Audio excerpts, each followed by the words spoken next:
Tama mo? Parcel. Ang ating matmot. Oh, ganda sayang.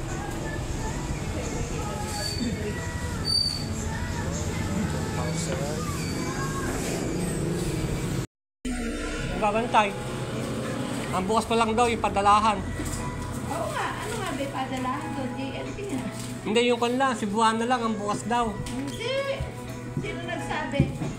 O, yung babae doon, di ba? Siya yung bantay doon. Ang bantay doon yung asawa ko. Babae eh. Ano ka man ano? Saan gawin doon? Baka naman sa iba ka nakapunta. Sa may gas station. Hindi ah. May ano, tabi nun eh, bakery eh. Oo, hindi sa kanto, bago magkanto.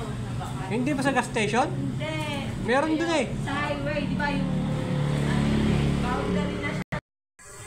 Pag galing ka ng Kabanatuan, yung bill, mas paakit yung kalsada eh, doon. Ay, ganun ba? Kaya kaya nagtaka ako. Sabi naman, bukas na yung JNT. Bakit sabi mo ko, hindi pa raw? Ano ba? Baka iba. Sa mismong gas station, sa may petrol. Hindi, iba yun. Ay, iba pa yun? Yun man ata, nagbubukas na. Hindi pa raw siya opening. Hindi pa raw siya nagbukas. Ang bukas pa lang daw yung Cebuana. Ay, palpak pala.